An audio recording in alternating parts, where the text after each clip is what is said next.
नमस्कार दोस्तों, डेट है आज की 1 जुलाई 2020 और स्वागत है आपका एडिटोरियल डिस्कशन में।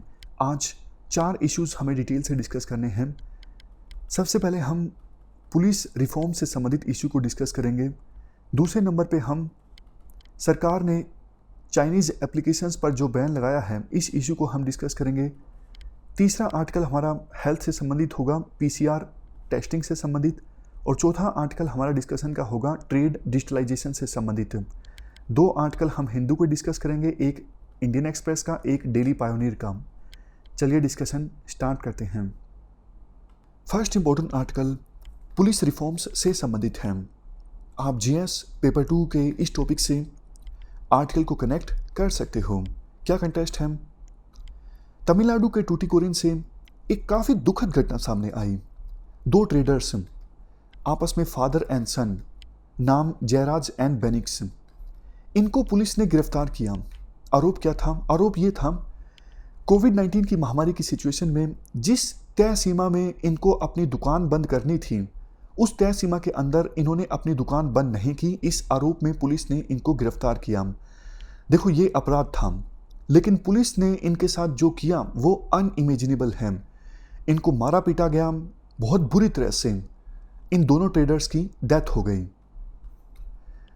इसके बाद पूरे देश में एक बहुत बड़ी कंट्रोवर्सी जनरेट हो गई। विभिन्न एक्सपर्ट्स के द्वारा ये मांग की जाने लगी, हमारे देश में अर्जेंट पुलिस रिफॉर्म्स लाना जरूरी है। इवन कुछ एक्सपर्ट्स ने इसे USA में हुई जॉर्ज फ्लॉयड की किलिंग की घटना से भी कंपेयर किया।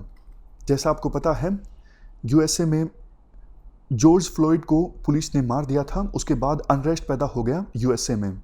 देखो, ये बात सच है, कस्टोडियल डेथ की कोई ये पहली घटना नहीं है। इससे पहले भी पुलिस कस्टडी में काफ़ी सारे लोग ही डेथ्स हो चुकी हैं। बट क्वेश्चन ये उठता है, क्या हमारे देश में कोई कानून है, क्या कोई गाइडलाइंस हैं जिनको फॉलो करना जरूरी है कस्टोडियल डेथ या फिर कस्टडी में टॉर्चर को अवॉइड करने के लिए? इसका आंसर है यस।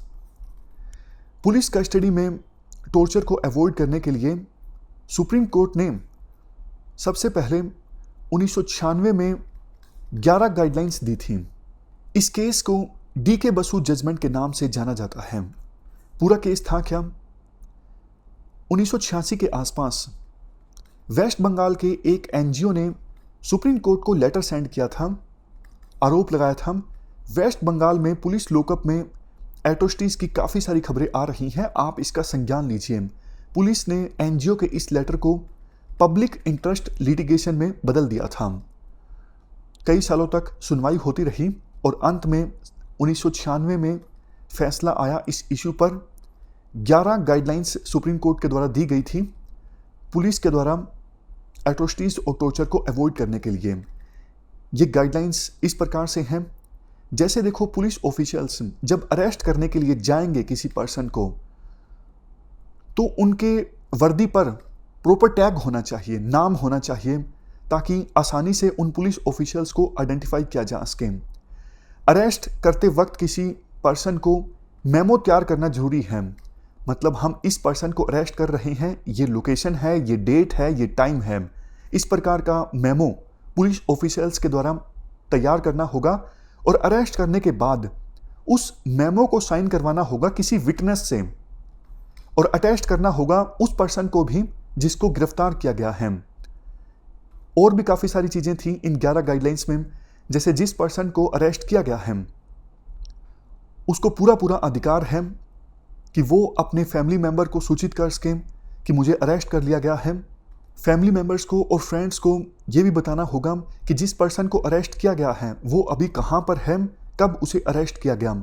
इसके अलावा देखो, जहाँ पर अरेस्ट किए गए पर्सन को डिटेंशन में रखा गया है वहाँ पर एक डायरी मेंटेन की जाए और डायरी में सारी डिटेल्स हों। जिस पर्सन को अरेस्ट करके लाया गया है, उसको अरेस्ट करने कौन कौन से पुलिस ऑफिशियल्स गए, उन सबकी डिटेल्स, उन्होंने ट्रांसपोर्ट का कौन सा माध्यम अपनाया, ये सब चीज़ें, और ये सारी डिटेल्स अगर अरेस्ट किया गया पर्सन डिमांड करता है तो उसके साथ भी शेयर की जाएं।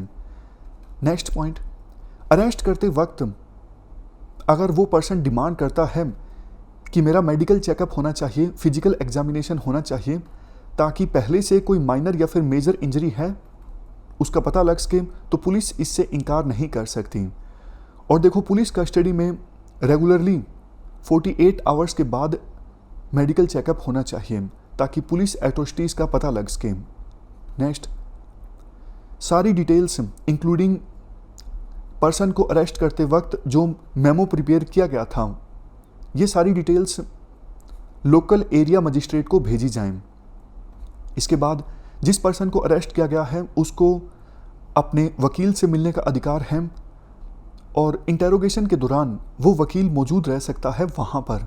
सबसे लास्ट में, हर एक डिस्ट्रिक्ट में एक कंट्रोल रूम होगा और उस डिस्ट्रिक्ट में पुलिस के द्वारा कि जब भी किसी पर्सन को गिरफ्तार किया जाएगा तो ये सारी डिटेल्स लोकल पुलिस स्टेशन उस कंट्रोल रूम को भेजेगा। तो गाइडलाइंस देखो, ये डीके बसु जजमेंट की काफ़ी सही हैं, बट दिक्कत ये है कि पुलिस इनको फॉलो नहीं करती, कंप्लायंस काफ़ी वीक है और डेटरेंस नहीं है। होना तो ये चाहिए ना कि पुलिस इन गाइडलाइंस को फॉलो अगर नहीं करती है तो उनके खिलाफ स्ट्रिक्ट एक्शन लिया जाए, बट ऐसा होता नहीं है। जैसे अभी इसी केस में मान लीजिए तमिलनाडु पुलिस का कहना है ये जो गाइडलाइंस हैं हम पे लागू नहीं होती, क्योंकि जिन लोगों को गिरफ्तार किया गया था उनको हम मजिस्ट्रेट के सामने प्रस्तुत कर चुके थे, तो वो लोग जुडिशियल कस्टडी में थे, मतलब जज के द्वारा ऑर्डर दिया गया था कस्टडी का, ना कि पुलिस कस्टडी में। देखो, जब तक मजिस्ट्रेट के सामने प्रस्तुत नहीं किया जाता है आरोपियों को, उन पर्सन्स को जिनको गिरफ्तार किया गया है, वो पुलिस कस्टडी में होते हैं। और जज अगर आदेश देता है कि इनको 3 दिन की कस्टडी में रखा जा सकता है तो वो जुडिशियल कस्टडी में आ जाते हैं। तो तमिलनाडु पुलिस का कहना है कि ये लोग जुडिशियल कस्टडी में थे और डीके बसु गाइडलाइंस सिर्फ पुलिस कस्टडी के लिए एप्लीकेबल हैं। राइटर कहते हैं ये अपने आप में हास्यास्पद है। जब सुप्रीम कोर्ट ने ये गाइडलाइंस दी थी, सुप्रीम कोर्ट ने कुछ भी कैटेगराइज नहीं किया था। ये जो गाइडलाइंस हैं सिर्फ पुलिस कस्टडी के लिए हैं, जुडिशियल कस्टडी के लिए नहीं हैं। तो अपने हिसाब से डीके बसु जजमेंट को इंटरप्रेट कर रही है तमिलनाडु की पुलिस। इसके बाद आर्टिकल में कहा जाता है, देखो 1996 में आई थी D K Basu judgment, 11 guidelines supreme court के द्वारा दी गई थी, लेकिन उसके बाद भी 1996 से लेकर 2015 के बीच सुप्रीम कोर्ट ने पुलिस कस्टडी से संबंधित पुलिस टॉर्चर को अवॉइड करने के लिए काफ़ी सारी और गाइडलाइंस भी दी। जैसे सुप्रीम कोर्ट ने आदेश दिया सभी स्टेट्स में जल्द से जल्द state human right commissions establish किए जाएं, और जहां पे इस्टाब्लिश हो गए हैं ये कमीशंस, वहां पर वैकेंसीज को जल्द से जल्द फिल किया जाए। देखो, national human rights commission act में साफ तौर पे ये प्रावधान था कि हर एक स्टेट में state human rights commission establish किया जाए, बट इसको विभिन्न स्टेट्स के द्वारा इंप्लीमेंट नहीं किया जा रहा था।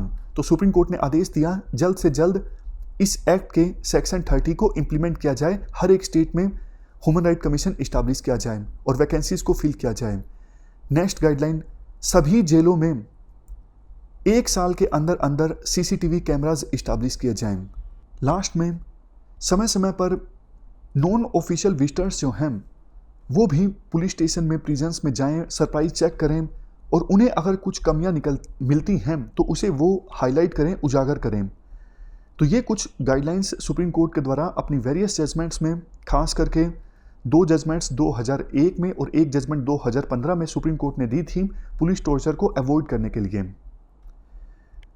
राइटर के द्वारा कहा जाता है, बट देखो प्रॉब्लम यही है, इनको अच्छे ढंग से कंप्लाई नहीं किया जाता। इसी केस की बात कर लीजिए। अब जेल में सीसीटीवी कैमरास लगे हुए थे, लेकिन उनकी फुटेज को पुलिस ऑफिशियल्स के द्वारा डिलीट कर दिया गया। अब देखो, होना तो ये चाहिए, क्योंकि उन्हीं पुलिस ऑफिशियल्स की आपको सुपरविजन करनी है, तो उनको मौका ही ना मिले, मतलब उनके पास ये ऑप्शन होना ही नहीं चाहिए कि वो फुटेज को डिलीट कर सकें। सेंट्रलाइज्ड सीसीटीवी कैमरास को कंट्रोल करने का कोई सिस्टम होना चाहिए ताकि लोकल ऑफिशियल्स चाहकर भी उस फुटेज को डिलीट ना कर सकें। इवन देखो, जो पुलिस ऑफिशियल्स टॉर्चर के दोषी पाए जाते हैं उनकी कन्विक्शन रेट भी काफ़ी ज़्यादा कम है। इससे डेटरेंस क्रिएट नहीं हो पाता। अगर दोषी पुलिस ऑफिशियल्स के खिलाफ जल्द से जल्द कार्रवाई होती है, उनका कन्विक्शन होता है, तो बाकी पुलिस ऑफिशियल्स में भी सीधा सीधा एक सिग्नल जाता है कि भैया आप ऐसा काम मत कीजिए, सज़ा होगी, जल्द से जल्द होगी। लेकिन ऐसा होता नहीं है।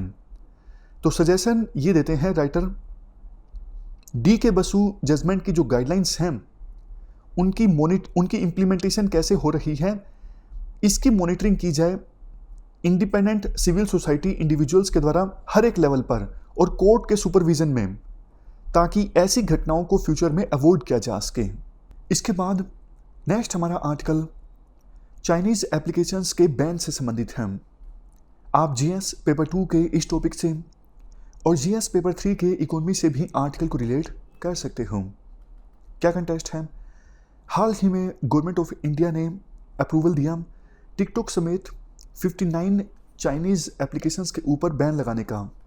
ऑर्डर में ये कहा गया ये जो एप्लीकेशंस हैं चोरी छुपे इंडियन यूजर्स का डेटा फॉरेन लोकेशंस पर ट्रांसमिट कर रही थी और ऐसी एक्टिविटीज़ में लगी हुई थी ये एप्लीकेशंस जिससे इंडिया की सोवरेनिटी, इंटीग्रिटी, डिफेंस, ये सब चीज़ें वायलेट होती हैं। तो इंडिया ने नेशनल सिक्योरिटी के नाम पर इन एप्लीकेशंस पर बैन लगाया है। चाइना का क्या स्टैंड है? चाइना ने कहा है गवर्नमेंट ऑफ इंडिया ने ये जो डिसीजन लिया है चाइनीज़ एप्लीकेशंस के ऊपर बैन लगाने का, ये WTO के नॉर्म्स के अगेंस्ट है। इंडिया ऐसा नहीं कर सकता। इससे जो चाइनीज़ इन्वेस्टर्स या फिर ट्रेडर्स हैं जिन्होंने इंडिया में इन्वेस्ट किया है उनके जो इंटरेस्ट हैं वो हार्म होते हैं। देखो इंडिया का केस वैसे तो मजबूत है, नेशनल सिक्योरिटी के नाम पे इंडिया ने ये डिसीजन लिया है, तो डिस्प्यूट सेटलमेंट बॉडी में अगर चैलेंज भी किया जाता है तो इंडिया का केस स्ट्रोंग है। बट देखो क्वेश्चन ये उठता है गवर्नमेंट ने ये डिसीजन क्यों लिया? अगर वास्तव में यूजर्स की प्राइवेसी एक कंसर्न था तो प्राइवेसी तो देखो काफ़ी समय से वायलेट हो रही थी, तो एकदम से ये डिसीजन क्यों लिया गया? गवर्नमेंट ये भी सुनिश्चित कर सकती थी कि ये सारी एप्लीकेशंस प्रॉपर नॉर्म्स को फॉलो करें, सुनिश्चित किया जाए कि इंडियन यूजर्स का डेटा किसी भी प्रकार से चोरी ना हो, उनको फॉरेन लोकेशंस पे ना भेजा जाए। बट गवर्नमेंट ऑफ इंडिया ने आउटराइटली बैन लगा दिया। इसका मतलब देखो साफ है, सरकार एक सिग्नल देना चाहती है चाइना को कि भैया आपकी जो ये एग्रेशन है बॉर्डर पर, इस एग्रेशन के खिलाफ हम मजबूती से टिके हैं, हम आपकी इस एग्रेशन का सामना करेंगे। अब क्वेश्चन ये उठता है क्या इन एप्लीकेशंस पर बैन लगाने से चाइना की इकोनॉमी पर असर पड़ेगा? इसका आंसर है नो। चाइना की इकोनॉमी पर इसका कुछ खास असर नहीं पड़ने वाला है। इवन देखो हम चाइनीज़ प्रोडक्ट्स को बाइकआउट कर दें तो भी चाइना की इकोनॉमी पर कोई खास असर नहीं पड़ेगा, क्योंकि वैसे तो चाइना का इंडिया के साथ ट्रेड अच्छा खासा होता है और इंडिया की साइड से $50 बिलियन से ज़्यादा का ट्रेड डेफिसिट है। बट चाइना के ओवरऑल ट्रेड को देखें तो इंडिया के साथ ट्रेड का कंट्रीब्यूशन काफ़ी ज़्यादा कम है। बट हाँ, एक तो देखो इन एप्लीकेशंस पर बैन लगाने से इन एप्लीकेशंस के रेवेन्यू पर जरूर असर पड़ेगा, क्योंकि ज़्यादातर एप्लीकेशंस ऐसी हैं जिनके लिए इंडिया की मार्केट सबसे बड़ी थी, मतलब सबसे ज़्यादा यूजर्स उन्हें इंडिया से ही मिल रहे थे। दूसरा, ये देखो एक ट्रेंड सेट करने के बराबर है। आज इंडिया ने चाइनीज़ ऐप्स को बैन किया है, कल को दूसरे कंट्रीज़ भी यही फैसला ले सकते हैं। तो चाइना कभी नहीं चाहेगा इस प्रकार का ट्रेंड देखने को मिले कि विभिन्न देश चाइना के प्रोडक्ट्स और चाइना की एप्लीकेशंस पर बैन लगाने लगें। जैसे देखो पहले यूएसए ने सबको कहा था कि आप चाइनीज़ टेलीकॉम कंपनी हुवई को 5G के ट्रायल्स मत कंडक्ट करने दीजिए, तो धीरे धीरे करके ये आदेश काफ़ी सारे देशों ने फॉलो किया, जैसे सिंगापुर, जापान। इसके बाद एक क्वेश्चन देखो ये भी उठता है, क्या इंडिया चाइना के साथ इकोनॉमिक कन्फ्लिक्ट अफोर्ड कर सकता है या फिर नहीं कर सकता?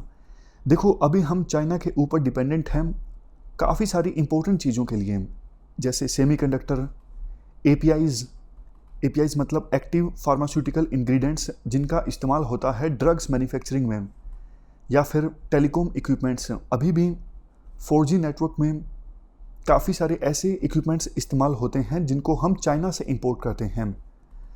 अगर इन सब चीज़ों की सप्लाई चाइना से रुक जाएं तो इंडिया की इकोनॉमी पर भी प्रतिकूल असर पड़ेगा। तो इसीलिए क्वेश्चन उठता है, क्या हम चाइना के साथ फिलहाल कन्फ्लिक्ट को तैयार हैं या फिर नहीं हैं? देखो, अगर हमें चाइना से लड़ना है तो सीधा सीधा हम चाइनीज़ प्रोडक्ट्स पर बैन लगा के अपने आप को मजबूत नहीं बना सकते। हमें इनोवेशन पे फोकस करना होगा, हमें हमारी कंपनीज को एम्पावर करना होगा ताकि हम सप्लाई चेन के लिए चाइना पर डिपेंड रहें ही ना। जैसे एक फेमस कहावत है, आप दूसरे की लाइन को छोटा करके उससे नहीं जीत सकते। आपको किसी दूसरे पर्सन से जीतना है तो जो दूसरे पर्सन की लाइन है उससे बड़ी लाइन आपको खींचनी होगी। अगर हमें चाइना का मुकाबला करना है तो चाइना के प्रोडक्ट्स पर बैन लगा के हम चाइना से नहीं जीत सकते। चाइना की सबसे बड़ी पावर है इकोनॉमी। हमें हमारे देश की इकोनॉमी को स्ट्रॉन्ग बनाना होगा। और जैसा हमने पिछले हफ्ते एक आर्टिकल में डिस्कस किया था, देखो ये लॉन्ग टर्म प्रोसेस है। एक दिन में हम हमारे देश की इकोनॉमी को स्ट्रॉन्ग नहीं बना सकते, लंबा समय लगेगा। हमें रिसर्च पर फोकस करना होगा, एजुकेशन पे फोकस करना होगा, हेल्थ पर फोकस करना होगा। सरकार इस तरफ ध्यान दे तभी हम लॉन्ग टर्म में मजबूत हो पाएंगे और चाइना का मुकाबला कर पाएंगे। ये हमने पूरा आर्टिकल डिस्कस किया चाइनीज़ एप्लीकेशंस के ऊपर बैन से संबंधित। चलते हैं आगे। नेक्स्ट आर्टिकल हेल्थ से संबंधित है। आप जीएस पेपर 2 के इस टॉपिक से आर्टिकल को रिलेट कर सकते हो। देखो, ये जो आर्टिकल है कोविड-19 को डिटेक्ट करने के लिए टेस्ट से संबंधित है। टेस्ट का नाम है PCR। ये अभी तक सबसे ज़्यादा इफेक्टिव टेस्ट है कोविड-19 का पता लगाने के लिए, पॉलीमरेज चेन रिएक्शन टेस्ट। इसमें क्या होता है, इस टेस्ट की सहायता से इवन जो सैंपल लिया जाता है पेशेंट्स में, उसमें एक वायरल जीन सेगमेंट भी होता है, तो ये टेस्ट उसको एम्पलीफाई कर देता है और पता लग जाता है, सिग्नल मिल जाता है कि कोविड-19 के वायरस की प्रेजेंस है। देखो, जब ये महामारी स्टार्ट हुई थी हमारे देश में, मतलब कोविड-19 के केसेस आने स्टार्ट हुए थे, तब सिर्फ एक लेबोरेटरी थी इस टेस्ट को कंडक्ट करने के लिए, national institute of virology Pune. लेकिन अभी हमारे देश में 1000 लेबोरेटरीज ऐसी हैं जो इस टेस्ट को कंडक्ट कर रही हैं। बट प्रॉब्लम ये है, काफ़ी सारी लेबोरेटरीज क्वालिटी के पैमाने पर खरा नहीं उतरती हैं। उनके द्वारा भी टेस्ट कंडक्ट किया जा रहा है बट सेफ्टी स्टैंडर्ड्स को नहीं फॉलो किया जा रहा है। इस वजह से फॉल्स नेगेटिव और फॉल्स पॉजिटिव के केसेस काफ़ी ज़्यादा सामने आ रही हैं। बट देखो, ये बहुत ही ज़्यादा सीरियस चीज़ है। जैसे मैं आपको एग्जांपल देता हूँ, एक वेल्लोर के पर्सन का एग्जांपल दिया जाता है। वेल्लोर का एक पर्सन जो सभी सेफ्टी स्टैंडर्ड्स को फॉलो कर रहा था, जिसे इंडिविजुअल लेवल पे फॉलो करना होता है इस महामारी से बचने के लिए। उसे किसी काम से दूसरी स्टेट में जाना था। उसे बोला गया, पहले आप अपना कोविड-19 का टेस्ट कंडक्ट करवाइए। उसने टेस्ट कंडक्ट करवाया मान्यता प्राप्त एक लेबोरेटरी में, और टेस्ट आश्चर्यजनक से पॉजिटिव आ गया। अब देखो, जो हेल्थ अथॉरिटीज़ हैं प्रोटोकॉल के हिसाब से उस पर्सन को भेज रही थी क्वारंटाइन सेंटर में, लेकिन उस पर्सन ने सिर्फ 2 दिन की मोहलत मांगी। पहले तो उसने कहा कि मुझे होम आइसोलेशन में रहने दीजिए, बाद में उसने 2 दिन की मोहलत मांगी कि आप मुझे 2 दिन की मोहलत दे दीजिए। 2 दिनों के अंदर उस पर्सन ने अपने आप को एक रेपुटेड हॉस्पिटल में एडमिट करवाया और लगातार 2 दिन टेस्ट हुआ। दोनों दिन टेस्ट नेगेटिव पाया गया। मतलब उस लेबोरेटरी ने जो टेस्ट कंडक्ट किया था वो गलत था। बट देखो, अगर उस पर्सन को लेबोरेटरी के टेस्ट के बाद क्वारंटाइन सेंटर में भर्ती किया जाता, वहाँ पे दूसरे सस्पिशियस पर्सन से वायरस के ट्रांसमिशन का खतरा बना रहता। इसके अलावा देखो, अगर फॉल्स नेगेटिव भी आ जाता है तो भी बहुत ज़्यादा रिस्क है। मान लीजिए किसी पर्सन में टेस्ट कंडक्ट किया गया, पॉजिटिव था, लेकिन लेबोरेटरी ने टेस्ट ठीक से कंडक्ट नहीं किया, नेगेटिव आ गया टेस्ट। अब देखो, वो पर्सन कोविड पॉजिटिव है और वो अनवांटेडली न जाने कितने लोगों को वायरस ट्रांसमिट कर देगा, इसी भुलेखे में कि मेरा तो लेबोरेटरी ने टेस्ट कंडक्ट कर लिया है और मेरा नेगेटिव आया है। अथॉरिटीज़ उसके कॉन्टैक्ट्स की ट्रेसिंग नहीं करेंगे, उनको भी कोविड-19 होगा, वो फर्दर स्प्रेड करेंगे कोविड-19 को। इसीलिए देखो, जो मान्यता प्राप्त लेबोरेटरीज़ हैं उनकी मॉनिटरिंग होना ठीक से बहुत ज़्यादा ज़रूरी है, क्या ये लेबोरेटरीज क्वालिटी के पैमाने पर खरा उतर रही हैं या फिर नहीं, और अगर कोई लेबोरेटरी तयशुदा स्टैंडर्ड्स को फॉलो नहीं कर रही है, जिसने गलत टेस्ट कंडक्ट किए हैं, उसके खिलाफ कार्रवाई की जाए, उसको रोका जाए फर्दर टेस्ट कंडक्ट करने से। काफ़ी बार लेबोरेटरीज एक ही जगह पर रखती हैं पेशेंट्स के सैंपल्स को, तो कंटामिनेशन हो जाता है आपस में, एक पेशेंट के सैंपल से दूसरे पेशेंट के सैंपल में कंटामिनेशन हो जाता है। काफ़ी बार लेबोरेटरी के वर्कर्स जब सैंपल लेते हैं पेशेंट से, सैंपल ठीक ढंग से नहीं लेते। कोविड-19 का टेस्ट कंडक्ट करने के लिए स्वैब टेस्ट होता है, स्वैब लिया जाता है माउथ से या फिर नोज से, लेकिन वर्कर्स सैंपल ठीक ढंग से नहीं लेते, इस वजह से भी टेस्ट काफ़ी बार नेगेटिव आ जाता है। एक सजेशन इस आर्टिकल में ये दिया जाता है, डॉक्टर्स देखो लेबोरेटरी के टेस्ट पर पूरी तरह से रिलाय ना करें, क्लिनिकल डायग्नोसिस का भी सहारा लें। क्लिनिकल डायग्नोसिस में क्या होता है, पेशेंट से साइंस एंड सिम्टम्स के बारे में पूछा जाता है और उसी आधार पर डॉक्टर तय करें पेशेंट को कोविड-19 है या फिर नहीं है। काफ़ी बार देखो ऐसा हुआ है, टेस्ट नेगेटिव आया है पेशेंट का, लेकिन कुछ दिनों बाद फिर से चेकअप करवाया गया तो सीटी स्कैन में कोविड-19 मिला। वैसे तो देखो हम उम्मीद करते हैं ये महामारी जल्द से जल्द ख़त्म हो जाएगी, बट कल को रूरल एरियाज़ में अगर कोविड-19 के केसेस सामने आते हैं तो वहाँ पर जल्दी से टेस्ट कंडक्ट करना भी मुश्किल होगा, क्योंकि रूरल एरियाज़ में इतनी लेबोरेटरी भी नहीं है। तो वहाँ पर डॉक्टर क्लिनिकल डायग्नोसिस पर अगर ज़्यादा रिलाय करते हैं तो ज़्यादा अच्छा है पता लगाने के लिए पेशेंट को कोविड-19 है या फिर नहीं है। ये हमने पूरा आर्टिकल डिस्कस किया। लेबोरेटरीज़ को क्वालिटी स्टैंडर्ड्स को फॉलो करने की आवश्यकता है। चलते हैं आगे। नेक्स्ट आर्टिकल ट्रेड डिजिटलाइजेशन के बारे में है। आप जीएस पेपर 3 के इस टॉपिक से आर्टिकल को रिलेट कर सकते हो। क्या कंटेस्ट है?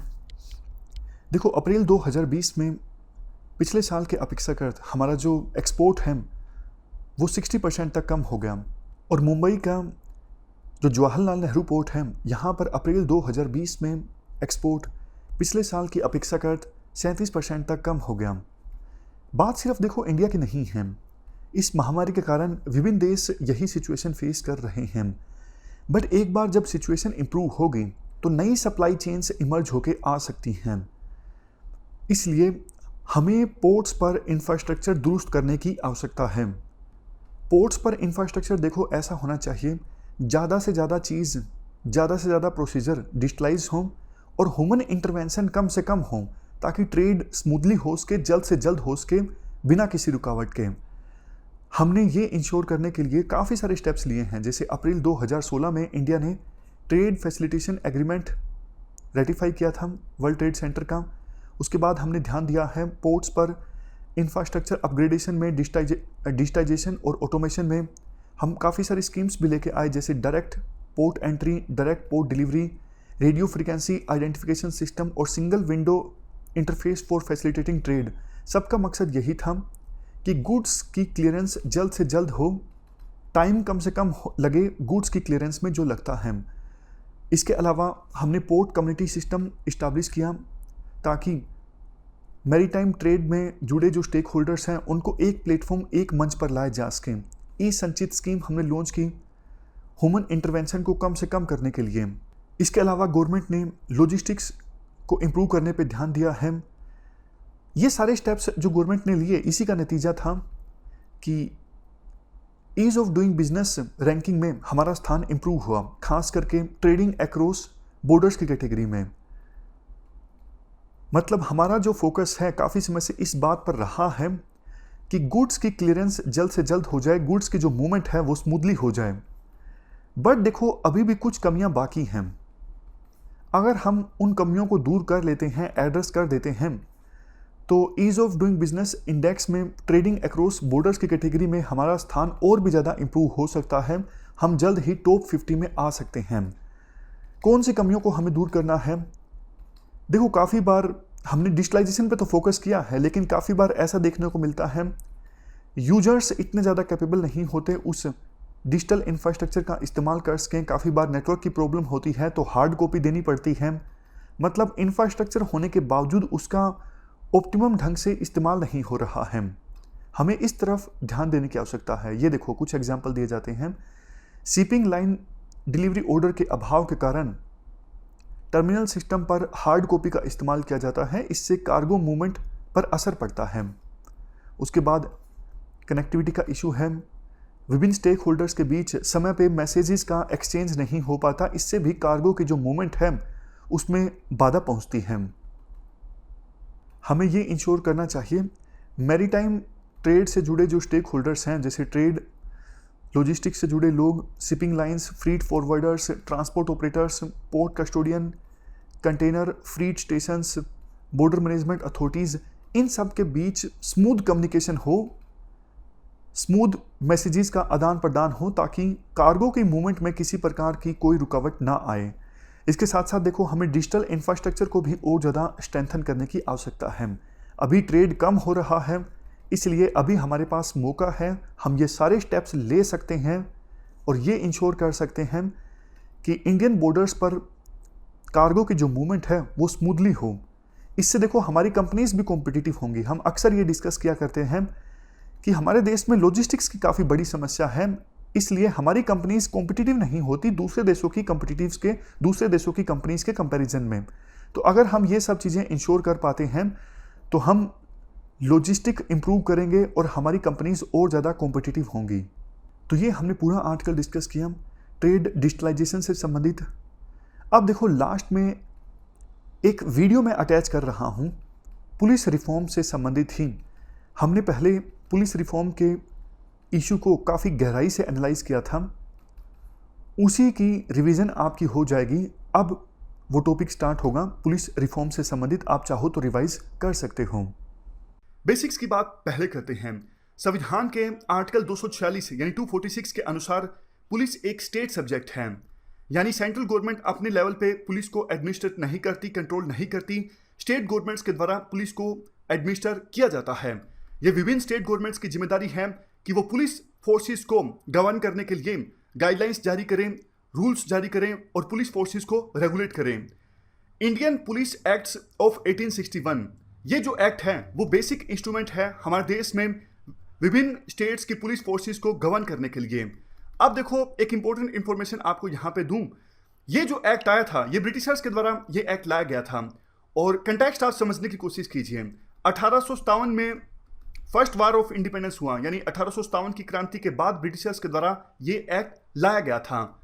तो कंटेक्स्ट उस समय बिल्कुल अलग था। आज के समय में जो कंटेक्स्ट है वो चेंज हो चुका है। उस समय देखो ब्रिटिशर्स ने ये सोचा था कि पुलिस जो है वो एग्जीक्यूटिव्स के कंट्रोल में होनी चाहिए, क्योंकि एग्जीक्यूटिव उस समय कौन थे? ब्रिटिशर्स थे। तो ब्रिटिशर्स ने सोचा था कि पुलिस हमारी मुट्ठी में होनी चाहिए और पुलिस में भी जो टॉप लेवल के ऑफिसर्स थे वो ब्रिटिशर्स थे। तो इस एक्ट के अनुसार पुलिस के अंदर सेंट्रलाइजेशन ऑफ पावर बहुत ज़्यादा है। एक छोटे हवलदार के पास या फिर छोटे सब इंस्पेक्टर के पास, इनके पास कुछ पावर्स नहीं होती। सारी की सारी जो पावर हैं पुलिस फोर्स में वो सेंट्रलाइज्ड हैं, बड़े ऑफिसर्स के पास होती हैं। और ऐसा इसलिए किया गया था, जैसे मैंने आपको बताया कि 1857 की क्रांति आई थी, उसके बाद ब्रिटिशर्स ने सोचा पुलिस फोर्स में स्ट्रॉन्ग हायरार्की होनी चाहिए जैसे मिलिट्री में होती है।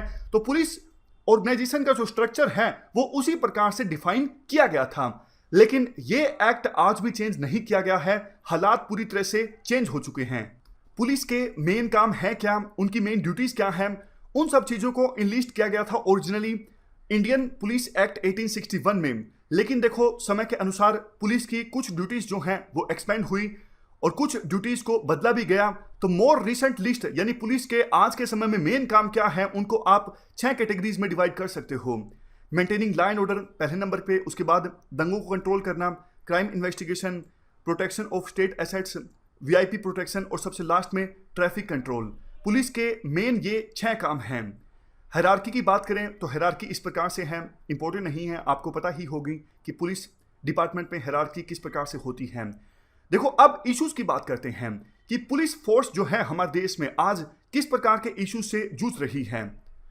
सबसे पहला इशू तो यही है, जो जिस एक्ट की हमने बात की, इंडियन पुलिस एक्ट 1861 बहुत पुराना हो चुका है। इवन दूसरे act IPC, CrPC, Indian evidence act, ये सब जो एक्ट्स हैं जिनके बेस पे पुलिस फोर्स चलती है, ये सारे एक्ट्स पुराने हो चुके हैं, लेकिन आवश्यक बदलाव नहीं लाए गए हैं समय के अनुसार इन एक्ट्स में। दूसरा इशू है ओवर सेंट्रलाइजेशन। जैसा हमने डिस्कस किया कि बड़े जो पुलिस ऑफिसर्स हैं उनके पास ही सारी की सारी जो पावर्स हैं वो सेंट्रलाइज होती हैं, और उसके बाद एग्जीक्यूटिव्स के द्वारा मैनिपुलेट किया जाता है, इंटरफेरेंस की जाती है पुलिस फोर्स में। पुअर एंड इनएडिक्वेट पीसीआर, पीसीआर का मतलब है यहाँ पे पब्लिक एंड कम्युनिटी रिलेशंस। हमारे इंडिया में ना जो रिलेशंस होते हैं पब्लिक और पुलिस और कम्युनिटी के बीच, नेगेटिव रिलेशंस होते हैं। आमतौर पे पब्लिक वास्ता पढ़ने पे भी घबराती है पुलिस स्टेशन में जाएं या ना जाएं, जबकि दूसरे देशों में इतना खौफ नहीं होता पुलिस का। तो हमारे देश में जो पीसीआर हैं यानी पुलिस कम्युनिटी रिलेशंस हैं बहुत ही ज्यादा खराब और इनएडुकेट हैं। उसके बाद पॉइंट आता है ओवरबर्डन ऑर्गेनाइजेशन। पुलिस पे देखो बर्डन बहुत ज्यादा है, इस वजह से पुलिस जो अपना मेन काम है लैंड ऑर्डर को मेंटेन करना, क्राइम को इन्वेस्टिगेट करना, इन कामों पे पुलिस फोकस नहीं कर पाती। उसके बाद अनवारंटेड पॉलिटिकल इंटरफेरेंस है। जो पॉलिटिकल इंटरफेरेंस है यानी राजनीतिक दखल अंदाजी बहुत ज्यादा होती है। अगर कोई पुलिस ऑफिसर बात न माने तो उसका ट्रांसफर कर दिया जाता है। तो पुलिस ऑफिसर राजनीतिक लीडर्स के दबाव में काम करते हैं और अपना काम ठीक से नहीं कर पाते। उसके बाद पॉइंट आता है lack of modern technology methods of investigation. अभी भी पुरानी टेक्नोलॉजी का इस्तेमाल किया जाता है क्राइम इन्वेस्टिगेशन के लिए या फिर लैंड ऑर्डर को मेंटेन करने के लिए, तो नई टेक्नोलॉजी का इस्तेमाल करना चाहिए पुलिस को। उसके बाद पॉइंट आता है ऑब्सोलीट इंटेलिजेंस गैदरिंग टेक्निक्स, यानी देखो इंटेलिजेंस इकट्ठा करने की जो टेक्निक है वो भी पुरानी इस्तेमाल की जाती है पुलिस के द्वारा। देखो बेशक मुखबिर पे डिपेंड करने की जो नीति है वो सही है, लेकिन आज तो चीजें चेंज हो चुकी है ना। आज सोशल मीडिया का यूज किया जाता है क्रिमिनल्स के द्वारा और जो टेररिस्ट हैं उनके द्वारा।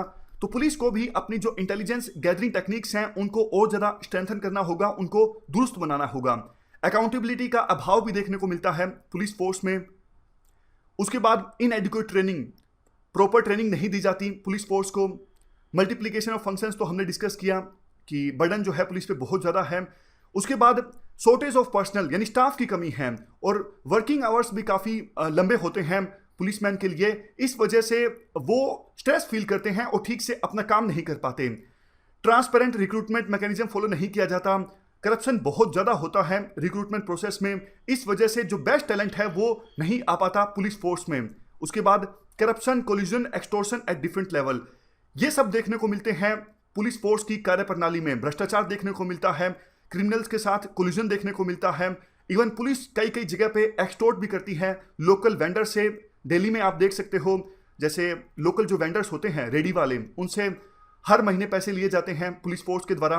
तो ये सब एक नेक्सस देखने को मिलता है। और सबसे लास्ट में पुलिस कई बार ये शिकायत करती है हम अगर अच्छे से केसेस को इन्वेस्टिगेट करें तो भी जो आरोपी है वो छूट जाता है, क्योंकि प्रोसिक्यूटर्स अच्छे नहीं होते। हम तो एक बेस्ट केस बना के दे सकते हैं, बाद में तो वकील को, सरकारी वकील को केस लड़ना होता है कोर्ट में, लेकिन सरकारी वकील अच्छा नहीं होता, इसलिए हमारी सारी मेहनत पर पानी फिर जाता है। तो ये हमने सारे इश्यूज डिस्कस किए पुलिस रिफॉर्म से संबंधित, पुलिस ऑर्गेनाइजेशन से संबंधित। और देखो ऐसा नहीं है कि आज़ादी के बाद से ही कोशिश नहीं की गई पुलिस रिफॉर्म्स लाने के लिए। बहुत बार कोशिश की, बहुत कमेटीज भी गठित की गई। कुछ कमेटीज के नाम आप देख लीजिए जो गठित की गई पुलिस में रिफॉर्म्स लाने के लिए। जैसे नेशनल पुलिस कमीशन की रिपोर्ट्स आई, बार बार शायद 8 रिपोर्ट्स आई थी नेशनल पुलिस कमीशन की। और उसके बाद गौर कमेटी ऑन पुलिस ट्रेनिंग, ये आई थी 1971 से 73 के बीच। उसके बाद Ribeiro committee on police reforms 1998 में आई थी। Padmanabhaiah committee on police reforms 2000 में आई थी। Group of ministers on national security 2000-2001 में आई थी। और 2001 से 2003 के बीच कमेटी गठित की गई थी Malimath committee on reforms of criminal justice system. तो ये सारी कमेटीज गठित की गई थी और इन कमेटीज के द्वारा काफ़ी सारे रिफॉर्म्स भी सुझाए गए थे। तो उन रिफॉर्म्स का एसेंस हम एक बार डिस्कस कर लेते हैं। ऑलमोस्ट इन सभी कमेटीज के द्वारा कुछ मुख्य बातें इस प्रकार से बोली गई, जैसे पॉलिटिकल इंटरफेरेंस को कम किया जाए, मिटिगेट किया जाए, ताकि पुलिस इंडिपेंडेंट रूप से फेयर एंड ट्रांसपेरेंट मैनर में काम कर सके। उसके बाद जो इन्वेस्टिगेशन और लैंड ऑर्डर है, दोनों फंक्शंस को आप सेपरेट कर दीजिए। कई बार ये देखने को मिलता है कि पुलिस जो है वो बिजी रहती है लैंड ऑर्डर में, इसलिए क्रिमिनल इन्वेस्टिगेशन अच्छे से नहीं हो पाता, यानी जो क्राइम्स हो चुके हैं उनके ऊपर इन्वेस्टिगेशन अच्छे से नहीं हो पाता। तीसरा पॉइंट ये बोला गया कि पुलिस डिपार्टमेंट्स सभी ऑफेंसेस को रजिस्टर करें। मतलब कोई भी पर्सन जाता है पुलिस स्टेशन में अपनी शिकायत लेके उस शिकायत को रजिस्टर जरूर किया जाए। और काफी बार पुलिस वाले क्या करते हैं, ये कह के कंप्लेनेंट को लौटा देते हैं कि जो ये केस है वो हमारी जुरिडिक्शन में नहीं आता है। ऐसा नहीं होना चाहिए। जो भी पर्सन जा रहा है पुलिस स्टेशन में, उसकी शिकायत पर एफआईआर जरूर दर्ज की जाए। अगर पुलिस को लगता है कि ये जो केस है हमारी जुरिडिक्शन में नहीं आता, तो एक पुलिस स्टेशन के द्वारा उस केस को ट्रांसफर कर दिया जाए दूसरे पुलिस स्टेशन में, लेकिन कंप्लेनेंट को वापस नहीं लौटाया जाए खाली हाथ। उसके बाद कई बार पुलिस कस्टडी में जो डेथ हो जाती है या फिर रेप के आरोप लगते हैं, तो अगर ऐसी केसेस सामने आते हैं तो जुडिशियल इंक्वायरी होनी चाहिए ऐसे केसेस पर। उसके बाद प्रिवेंटिंग पुलिस टॉर्चर को रोकने के लिए काफी सारे कदम सुझाए गए थे वेरियस कमिटीज के द्वारा। रिकॉर्डिंग ऑफ स्टेटमेंट्स, विटनेस की जो स्टेटमेंट्स हैं उनको वैसे का वैसा रिकॉर्ड करने के बजाय पुलिस क्या कर सकती है, जो इंपॉर्टेंट फैक्ट्स हैं उनको रिकॉर्ड करें। यानी विटनेस के द्वारा जो इंपॉर्टेंट फैक्ट्स बताए जाते हैं उनको रिकॉर्ड किए जाएं पुलिस के द्वारा, और उन फैक्ट्स की एक जो कॉपी है वो विटनेस को दी जाए। उसके बाद वीकर सेक्शन से डील करने के लिए एक स्पेशल सेल होना चाहिए। काफी बार ऐसा आरोप लगता है कि एससी और एसटी एट्रोसिटीज 1989 एक्ट के तहत जो केसेस आते हैं उनके ऊपर ठीक से इन्वेस्टिगेशन नहीं किया जाता पुलिस के द्वारा, और वीकर सेक्शंस को न्याय देने के लिए जो पुलिस है वो प्रतिबद्ध नहीं दिखती। तो एक स्पेशल सेल होना चाहिए वीकर सेक्शंस की समस्याओं को एड्रेस करने के लिए। उसके बाद रिक्रूटमेंट में ये इंश्योर किया जाए कि वुमन की संख्या ज्यादा हो। अभी सिर्फ देखो एवरेज के तौर पे वुमन की संख्या पुलिस फोर्स में है सिर्फ 1.79%, बहुत ही ज्यादा कम है। तो पुलिस फोर्स में वुमन की संख्या को इंक्रीज करने के लिए प्रॉपर कदम उठाए जाएं विभिन्न स्टेट्स की गवर्नमेंट्स के द्वारा। और सबसे लास्ट में सुप्रीम कोर्ट के द्वारा जो 7 डायरेक्टिव्स दिए गए थे, कौन से 7 डायरेक्टिव्स दिए गए थे उनके बारे में मैं आपको अभी बताता हूं। देखो 1996 में 2 फॉर्मर डीजीपी गए सुप्रीम कोर्ट में। उन्होंने गुहार लगाई सुप्रीम कोर्ट से कि आप सेंट्रल गवर्नमेंट को और स्टेट गवर्नमेंट्स को आदेश दीजिए पुलिस रिफॉर्म्स लाने के लिए। इसी केस में बाद में जजमेंट आई थी सुप्रीम कोर्ट की 2006 में। केस का नाम है Prakash Singh versus union of India. Supreme court के द्वारा 7 डायरेक्टिव्स दिए गए थे विभिन्न स्टेट गवर्नमेंट्स को कि आप पुलिस में रिफॉर्म लाने के लिए इन 7 डायरेक्टिव्स को फॉलो कीजिए। कौन से वो 7 डायरेक्टिव्स थे? सबसे पहला डायरेक्टिव, स्टेट सिक्योरिटी कमीशन को आप कॉन्स्टिट्यूट कीजिए। उसके बाद डीजीपी का जो टेन्योर है वो 2 साल का होना चाहिए कम से कम। एसपी और एसएचओ का जो कार्यकाल है वो भी 2 सालों का होना चाहिए, क्योंकि देखो एसपी हो, एसएचओ हो, डीजीपी हो, इनको डर यही लगता है कि हमें ट्रांसफर कर दिया जाएगा। तो इस वजह से ये अपना काम ठीक से नहीं कर पाते, पॉलिटिकल दबाव में आ जाते हैं। अगर इनका कार्यकाल फिक्स होगा 2 साल का तो इनको डर नहीं लगेगा। उसके बाद चौथा पॉइंट, इन्वेस्टिगेशन और लैंड ऑर्डर का जो फंक्शन है पुलिस, दोनों फंक्शंस को सेपरेट कर दिया जाए ताकि क्राइम्स के बाद जो इन्वेस्टिगेशन होती है वो भी अच्छे से हो सके और लैंड ऑर्डर मेंटेन करने का जो फंक्शन है वो भी पुलिस ठीक से कर सके। 5वें नंबर पे पुलिस इस्टेब्लिशमेंट बोर्ड को सेटअप किया जाए। 6ठे नंबर पे पुलिस कंप्लेंट्स अथॉरिटी सेटअप की जाए स्टेट लेवल पे भी और डिस्ट्रिक्ट लेवल पे भी, ताकि जनता की जो शिकायत है पुलिस के अगेंस्ट उन शिकायतों को रजिस्टर करवाया जाए रेलेवेंट अथॉरिटीज के पास। और सबसे लास्ट में नेशनल सिक्योरिटी कमीशन इस्टेब्लिश किया जाए सेंट्रल लेवल पे। तो ये 7 डायरेक्टिव्स दिए गए थे सुप्रीम कोर्ट के द्वारा विभिन्न स्टेट गवर्नमेंट्स को 2006 में। केस का नाम था Prakash Singh versus union of India. अब देखो सुप्रीम कोर्ट के इन डायरेक्टिव्स को इंप्लीमेंट नहीं किया गया है विभिन्न स्टेट गवर्नमेंट्स के द्वारा। सुप्रीम कोर्ट ने एक कमेटी भी गठित की थी केटी थॉमस की अध्यक्षता में, जो जज थे, कि आप देखिए क्या हमारे डायरेक्टिव्स को फॉलो किया जा रहा है या नहीं। तो केटी थॉमस की कमेटी ने यह कहा कि आपके सुप्रीम कोर्ट को कहा कि आपके डायरेक्टिव्स को फॉलो नहीं किया जा रहा है। डीजीपी को 2 साल का कार्यकाल ना देना पड़े, इसके लिए विभिन्न स्टेट गवर्नमेंट्स कई बार क्या करती हैं, कार्यकारी डीजीपी अपॉइंट करती हैं, यानी कि वर्किंग डीजीपी। जैसे कि मैं आपको एग्जांपल देता हूं, कोई डीजीपी रिटायर हुआ, उसके बाद नंबर किसी और का है, लेकिन कोई स्टेट गवर्नमेंट अपनी किसी फेवरेट ऑफिसर को डीजीपी के पद पर अपॉइंट करना चाहती है, तो उसे एक बार के लिए वर्किंग डीजीपी इस्टेब्लिश कर दिया जाएगा। तो इसका फायदा क्या होता है, एक तो जो सीनियर ऑफिसर्स हैं उनको इग्नोर किया जा सकता है, दूसरा कभी भी हटाया भी जा सकता है। बाद में स्टेट गवर्नमेंट ये बहाना मार सकती है। वैसे तो देखो सुप्रीम कोर्ट के डायरेक्टिव के अनुसार 2 साल का कार्यकाल देना जरूरी है डीजीपी को, लेकिन स्टेट गवर्नमेंट वर्किंग डीजीपी को यह कह के हटा सकती है कि आप तो सिर्फ वर्किंग थे। तो इस प्रकार से विभिन्न स्टेट गवर्नमेंट्स कोई ना कोई तरीका खोज लेती हैं ताकि इन डायरेक्टिव्स को इंप्लीमेंट ना करना पड़े और इनको अवॉइड किया जा सके। अभी हाल ही में क्या हुआ, सुप्रीम कोर्ट के द्वारा फिर से आदेश दिया गया स्टेट गवर्नमेंट्स को। मान लीजिए किसी स्टेट गवर्नमेंट को पता है कि कोई डीजीपी है उनके स्टेट में और उनकी रिटायरमेंट होने वाली है 3 महीने के बाद, तो रिटायरमेंट से 3 महीने पहले ही प्रपोजल भेजा जाए यूपीएससी को प्रपोजल भेजा जाएगा और यूपीएससी उस स्टेट गवर्नमेंट को 3 ऑफिसर्स के नाम सुझाएगी और उन 3 में से एक ऑफिसर को डीजीपी के तौर पे अपॉइंट किया जाएगा उस स्टेट गवर्नमेंट के द्वारा। मतलब विभिन्न स्टेट गवर्नमेंट्स अब डीजीपी को अपॉइंट करते वक्त अपनी मनमानी नहीं कर सकेंगी। तो सुप्रीम कोर्ट का अगर डायरेक्टिव को फॉलो किया जाता है तो डीजीपी को रिटायर होने से 3 महीने पहले ही उनको प्रपोजल भेजना होगा यूपीएससी को। यूपीएससी उस स्टेट गवर्नमेंट को 3 नाम सुझाएगी और उन 3 पर्सन्स में से किसी एक पर्सन को डीजीपी के तौर पे अपॉइंट करना होगा उस स्टेट गवर्नमेंट के द्वारा। तो इस डिस्कशन में फिलहाल इतना ही है। Thank you very much for discussion.